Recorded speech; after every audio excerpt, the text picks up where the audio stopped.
Here's what to do, say, and pray if you've got a sick kid.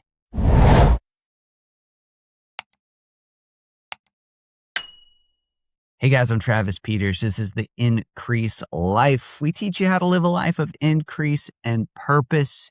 God has big plans for you. Listen, we don't want you sick. We don't want you broke. We don't want you living paycheck to paycheck.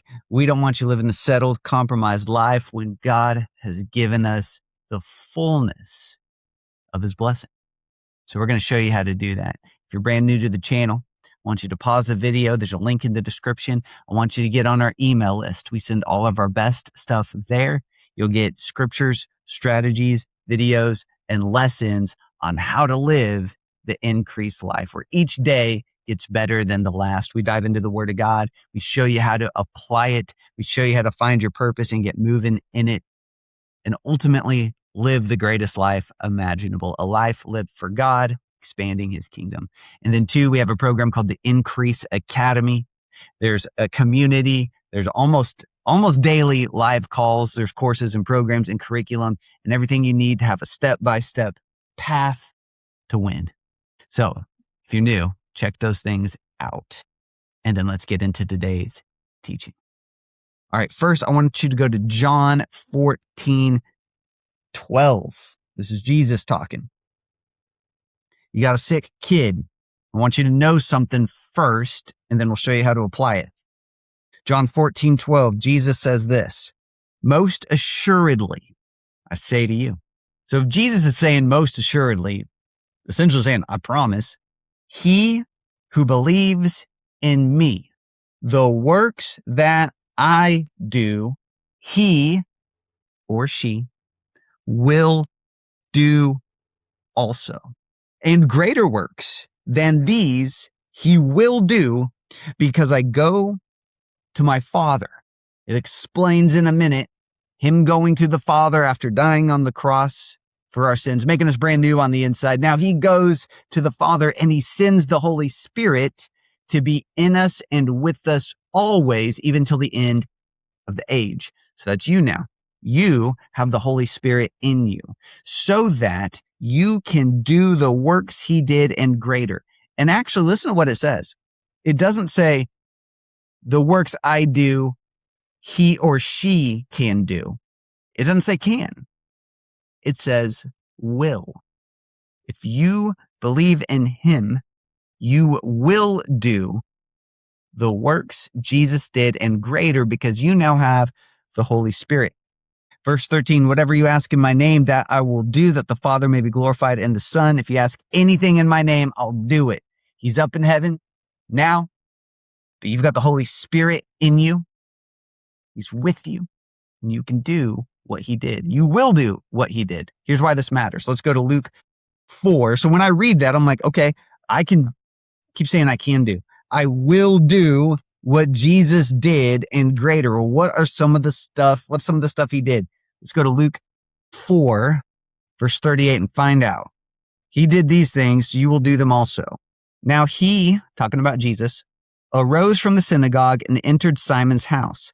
But Simon's wife's mother, so Simon's mother-in-law, was sick with a high fever, and they made request of him concerning her.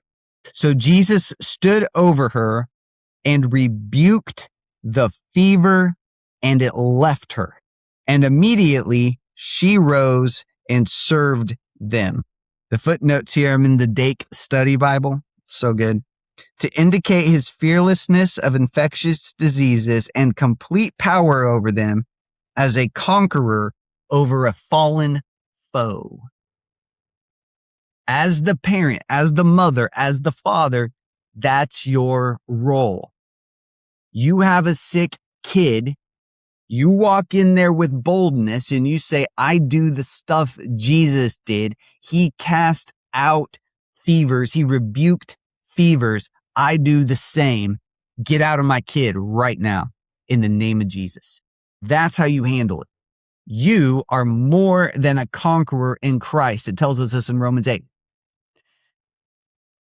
Just, you guys, this is basics. You should know this. Sin and sickness even allergies, any disease, any infirmity, that is always from the devil. That is always from Satan, your opponent. It is not from God, never from God. Your kid being sick is not God's will. It is never God's will. Establish that in your heart. Anybody who tells you otherwise has not read their new and better covenant and does not understand the love of God. So you settle that in your spirit. You're a mother. You're a father. Matthew 7 talks about the goodness of God and how much he loves his kids more than an earthly parent could ever love their kid. And if you're an earthly parent and you want your kid to be sick or infirmed, you're horrible.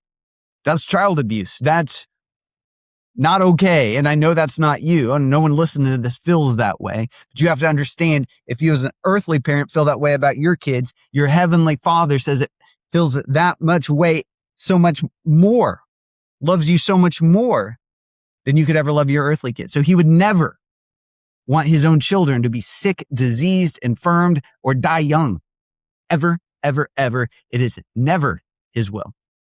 We know that because lots of scriptures, but here's one. John 10:10 says the thief, the devil, he only comes to steal, kill, and destroy. Jesus is talking there. Then he says, but I came that you may have life in abundance to the full. So if it's trying to steal, kill, or destroy, which is what sickness, disease, and infirmity does, that is from Satan. Don't ever think it's from the Lord. Don't ever think it's from God. He loves you. He does not do that. He does not allow that. I don't care what you've been taught. That's not how it works anymore under our new and better covenant, now that Jesus died on the cross for our sins. So that's what I want you to do.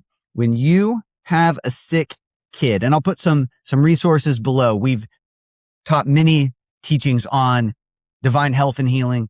We've got all kinds of resources below that will help you with this. So click those links in the description, grab those resources. It's going to bless you. It's going to help you. We'll dive deeper into it, but that's all you need to know for right now in today's lesson. If you have a sick kid, you're going to go to that sick kid. Actually, let's hit another. Oh, okay. We're just going to hit another scripture. This is going to help you. Let's go to Luke 10:19. Jesus is talking and he says, behold, I give you the authority to trample on serpents and scorpions and over all the power of the enemy, and nothing shall by any means hurt you. You have power. You have authority over the power of the enemy. All right, let's look at Mark 16. And listen, you look up all these scriptures for yourself. Don't take my word for any of this. 16:17. And these signs will follow those who believe. You believe, right? In my name, they will cast out demons. They will speak with new tongues. They will take up serpents. And if they drink anything deadly, it will not hurt them. They will lay hands on the sick and they will recover. It is an absolute, not a maybe. You lay your hands on your kid and they will recover. 1 Peter 2:24 is echoing Isaiah 53 from the Old Covenant.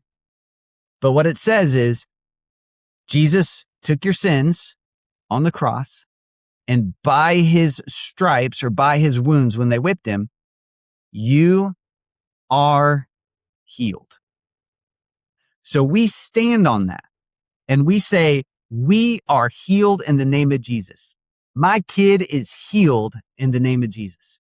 Satan, you take your hands off my kid right now. We bind you in the name of Jesus. According to Matthew 18, you are bound. You can't touch my kid. Fever, you got to leave. Disease, you got to go. My kids don't get sick. So one of the things that we have done since they were born is we pray over our kids when they're going to bed, before bed. And we say, God, I thank you that they will marry the right person, fulfill the call on their life. They are safe, blessed, and protected, and they never get sick. And then we'd ask them, do you guys ever get sick? And they reply, nah, we don't get sick. And I'm like, that's right. We don't got time for that. And because we do that, they think this way. They don't take on a symptom and a symptom comes on their body and they think, oh, I'm getting sick. We don't talk like that in this house. We never have. And so consequently, my kids don't either. They don't think along those lines. Yeah, symptoms have come for sure. But all the while we're confessing we don't get sick around here. James 4:7 says, it says, submit to God, resist the devil, and the devil will flee from you. Don't submit to the symptoms. Don't say, oh, I'm coming down with something, or my kid's coming down with something. I know people, I've seen them do it. I've seen them do it to my kids. My kid will cough or sneeze and they'll say, oh yeah, yep, they're coming down with that cold everyone's getting. I can tell. And they say it with certainty and absoluteness. Don't do that. Don't do that. That's why your family gets sick a lot. Stop. You don't need to get sick. That has no place in a Christian's body. Sickness entered the world through sin. But now that Jesus died on the cross for your sins, sickness has nothing to stick to anymore. Close the door to that in your life. But what you have to do is resist. Resist means to fight back. Resist the devil will flee from you. Submit to God. Do what Jesus did. Rebuke fevers. I remember the first time I came home from work and my firstborn, she was about 6 months old, and my wife was holding her in the living room on the floor. And I said, what's up? Like, it was a little different, kind of sitting in the middle of the floor. What's wrong? And she said, oh, our daughter has a fever. And I remember I threw my bag down. I wasn't really even thinking. And I said, in the name of Jesus, your temperature will go back to normal now. Fever, leave. And I said it with certainty and authority, and it wasn't fake. It just rose up from my heart, from my spirit. It just rose up and came out. And I rebuked that fever. In about 10 minutes, she checked her temperature again, and it had gone down 1 or 2 degrees. And then about 20 minutes after that, she checked again, and it was 98.6. It was perfect. Took about 30 minutes or so, but immediately when I spoke, things began to change. That's available to you. It's available to anybody if you follow the instructions. John 14:12, Jesus said, if you believe in me, you will do the things I did. Well, one of those things is rebuking fevers and sickness. These signs will follow those who believe. They will lay their hands on the sick. They will recover. I've given you authority over all the power of the enemy. Submit to God, resist the devil will flee from you. Mark 11:23, Jesus says, you speak to the mountain, be removed and be cast into the sea. You speak to the disease or sickness or infirmity and say, get out of here. If my kids fall and scrape their elbow or something, first thing we do is pray. Then we put on a little medicine and we put on a Band-Aid. And I remember one of my kids was in kindergarten and she came home and she was telling me about the day. And she said, Dad, I hurt my elbow on the playground, but the teacher didn't pray first. She just went straight to the Band-Aid and the medicine. And I was like, all right, well, we're going to go ahead and pray now. But do you see how she's thinking? We're renewing our mind to things like this. So even at age 5, I believe she recognized, hey, that's not right. We didn't pray first. We always pray first. We go to God first. And so we'll even have them rebuke pain in their own bodies. James 3:2 says, if you are mature in your speech, you can bridle the whole body. You can control the whole body with your words. So we'll say pain, leave. Headaches, leave.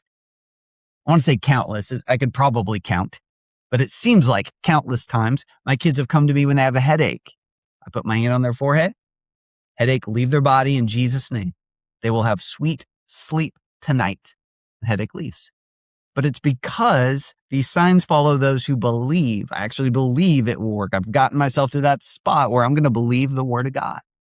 Jesus said, I can do what he did. He said, you can too, but you got to believe it.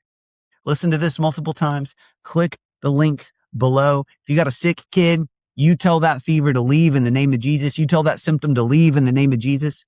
You said, my baby is healed.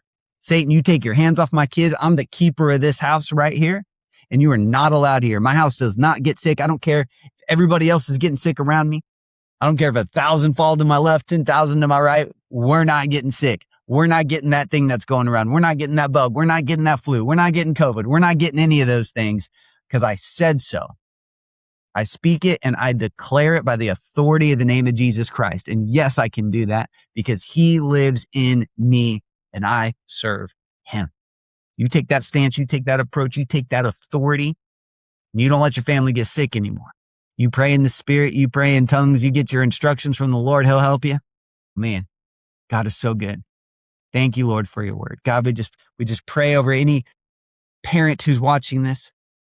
They have a sick kid, and we just thank you, Lord. We call that kid healed in the name of Jesus. No matter what it is, nothing is too big or too hard for you, and it's your power that's flowing through us anyway. We're not doing it. It's you in us that's doing it. And we call that kid healed from this point forward in the name of Jesus. It doesn't matter what we see. We know our kids are healed right now. Isaiah 55:11 says, when your word goes forth, it always accomplishes that for which it was sent. Your word never returns void of power. And so we send it out and with power right now in the name of Jesus. We call that kid healed. We call that kid healthy. We call that kid well in the name of Jesus. Amen.